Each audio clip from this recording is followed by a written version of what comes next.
This is the Chapter 8 History Test. Number 1. With which of the following did Congress establish a federal court system?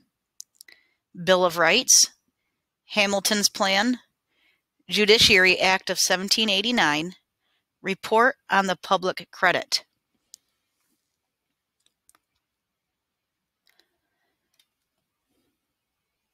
Number 2. A person favoring one side of a political issue is a faction, partisan, a party favor, implying favor.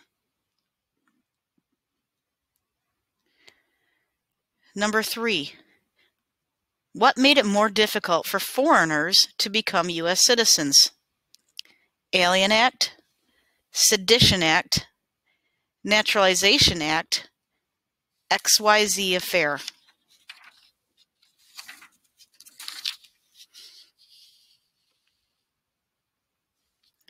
Number 4. The amount the nation's government owes is called the national loan, national debt, national plan, national credit.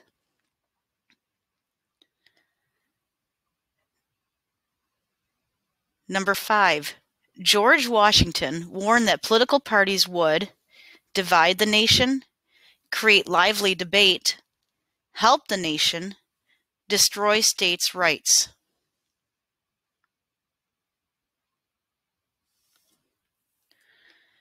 Number 6. Which view did Thomas Jefferson not hold? Okay, might be smart to rule out the ones that he believes in and then go from there. Did he not hold rule by the wealthy class, pro-French ideas, strong state governments, pro-state banks? Number 7.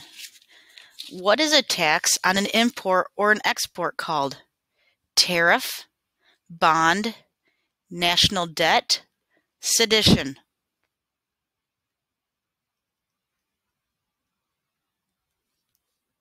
Number 8. What law gave the president the power to deport aliens or to remove aliens? Sedition Act, XYZ Affair, Citizen Act, Alien Act. Number 9. What made it a crime to speak, write, or publish false, scandalous, and malicious criticisms of the government? XYZ Affair, Citizen Act, Sedition Act, Alien Act.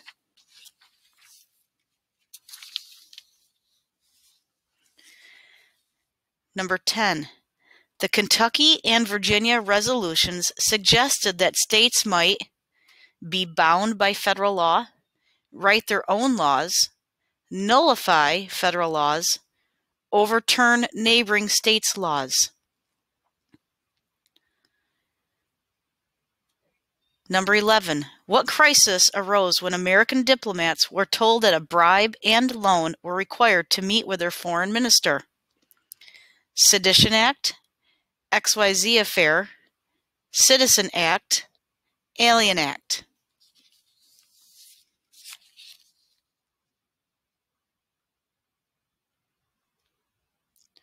Number 12, study the chart below and select the type of person who would probably not have been a member of the Federalist Party. Okay, so the Federalist over here was led by Alexander Hamilton, and then you also have the Democratic Republicans on the other side who are led by Thomas Jefferson. Alexander Hamilton liked or favored rule by the wealthy class, a strong federal government, emphasis on manufacturing, loose interpretation of the Constitution, alliance with the British, national bank, and protective tariffs or taxes. Thomas Jefferson, on the other hand, he favored rule by the people. He wanted strong state governments, emphasis on agriculture, strict interpretation of the Constitution, France or French alliances, state banks, and free trade. So again, the question is, which person would probably not have been a member of the Federalist Party? So who would not belong in this first column? Farmer, banker, factory owner, business owner.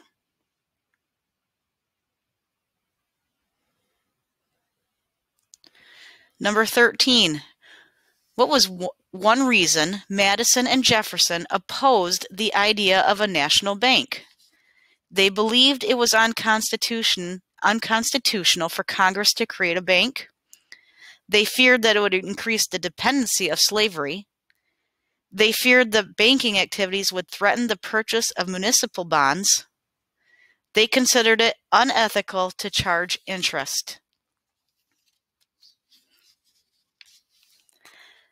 Number 14. The Whiskey Rebellion was an armed uprising by farmers in Ohio protesting state land taxes, a violent slave rebellion in Virginia over individual rights, a skirmish between U.S. soldiers and Native Americans living in the Ohio Valley, or a protest by Pennsylvania farmers over a federal excise tax.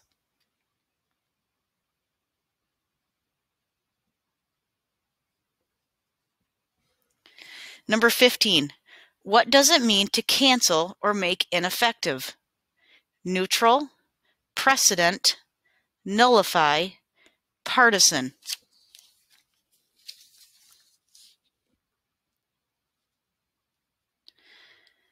Number 16. As an emerging nation, the United States signed many treaties that changed our relationships with other nations and Indian tribes. Based on the two excerpts below, how were Pinckney's Treaty and Jay's Treaty both beneficial or helpful to the United States?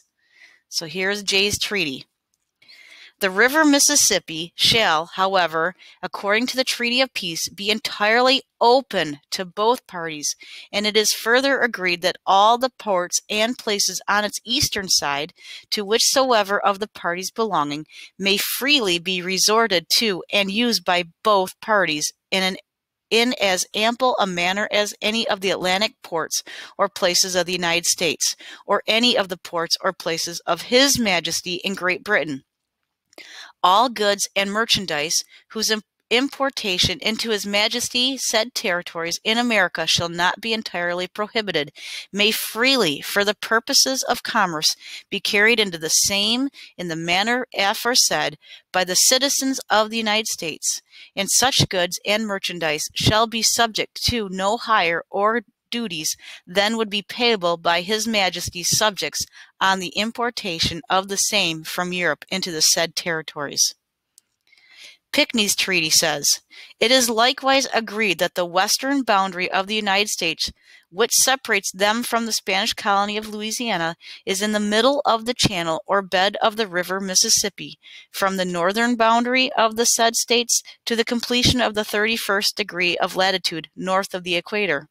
And His Catholic Majesty has likewise agreed that the navigation of the said river in its whole breadth, from its source to the ocean, shall be free only to his subjects and the citizens of the United States, unless he should extend this privilege to the subjects of other powers by special convention.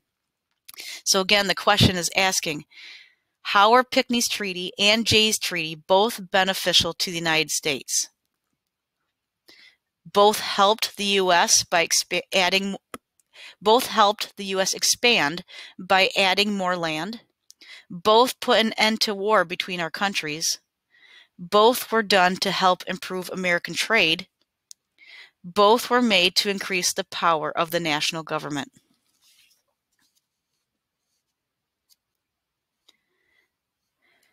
Number 17.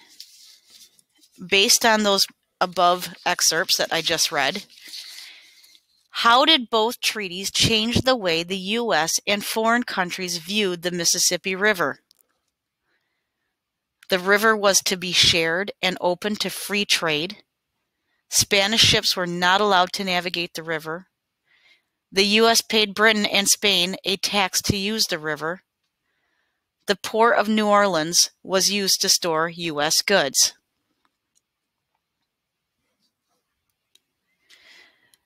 Number 18, based on the excerpt below, how would the promises made in the Treaty of Greenville change the relationship between the U.S. and Native Americans? The Treaty of Greenville says, in consideration of the peace now established and of the cessions and relinquishments of lands made in the preceding article by the said tribes of Indians, and to manifest the liberality of the United States as the great means of rendering this peace strong and perpetual, the United States relinquished their claims to all other Indian lands northward of the river Ohio, eastward of the Mississippi, and westward and southward of the Great Lakes and the waters, uniting them according to the boundary line agreed on by the United States and the King of Great Britain in the Treaty of Peace made between them in the year 1783. So again, how did this treaty change the relationship between the United States and Native Americans? The promises could result in future wars between the U.S. and Native Americans. There would be peace because the U.S. gave up claims to other native lands.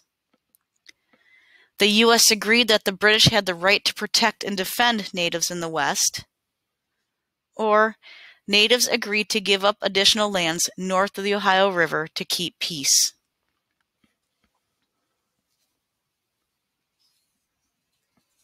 Number 19. The 10th Amendment to the Constitution says, the powers not delegated to the United States by the Constitution, not prohibited by it to the states, are reserved to the states, respectively, or by the people. What political party do you think supported this amendment more? So in other words, which party believed that the government could do only what was outlined in the Constitution and not do what wasn't written in the Constitution? Okay? Was it the Federalists or Democratic Republicans? Okay? The matching. You're going to match the person in the title with their job. Okay? The jobs up above are provides for the nation's defense, handles financial matters, handles relations with other countries, handles the government legal affairs. Okay, so if you look at these nation's defense, you think of maybe our military. Here, financial matters, I think money. Here, relations with other countries is how we get along with others. And then the government legal affairs, I think legal, I think like court system or, going that kind of stuff before a judge. The Secretary of Treasury, who was Alexander Hamilton. Keyword is Treasury. Did he provide for the nation's defense, handle financial matters, handled relations with other countries, or handled the government's legal affairs? Our Secretary of State was Thomas Jefferson, Secretary of State. Did he provide for the nation's defense? Did he handle financial matters? Did he handle relations with other countries? Or did he handle the government legal affairs? Secretary of War, think war, Henry Knox. Did he provide for the nation's defense, financial matters, relationships with other countries, or government's legal affairs? And finally, attorney, keyword attorney, General Edmund Randolph. Did he provide for the nation's defense, financial matters, relationships with others, or our government's legal affairs? Okay. Number 21. Excuse me, that's not 21. No, kind of is 21. Okay. What you're going to be doing is you're going to take these quotes from Washington's farewell address and try to figure out which point he was trying to make. Okay. Listen carefully. I have already intimated to you the danger of parties in the state, with particular reference to the founding of them on geographic discriminations. Let me now take a more comprehensive view and warn you in the most solemn manner against the baneful effects of the spirit of party generally. Does this quote represent the importance of education? Our country has done great things regardless of our differences. To be cautious of political parties. Or, when possible, it is important that we stay out of other countries' conflicts. Or finally, we should use government money wisely. 22. The quote, promote institutions for the general diffusion of knowledge. In proportion as the structure of a government gives force to public opinion, it is essential that public opinion should be enlightened. Does he refer to the importance of educated citizens? Our country has done great things regardless of our differences. To be cautious of political parties. When possible, it is important that we stay out of other countries' conflicts, or to use government money wisely.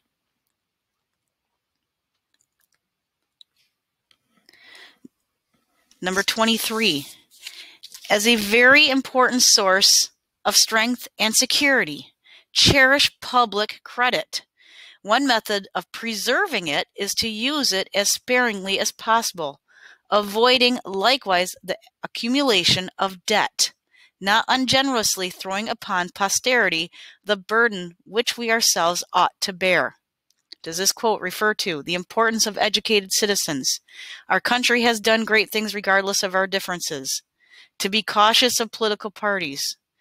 When possible, it is important that we stay out of other countries' conflicts, or to use government money wisely. Number 24, with slight shades of difference, you have the same religion, manners, habits, and political principles. You have in common cause fought and triumphed together. The independence and liberty you possess are the work of joint councils and joint efforts. Does this quote refer to the importance of educated citizens? Our country has done great things regardless of our differences. To be cautious of political parties. And when possible, it is important that we stay out of other countries' conflicts, or to use government money wisely. Last question, number 24.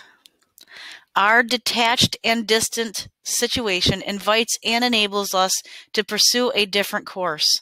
The period is not far off when we may defy material injury from external annoyance, when we may take such an attitude as will cause the neutrality, keyword, we may at any time resolve upon to be scrupulously respected, when we may choose peace or war, as our interests, guided by justice, shall counsel.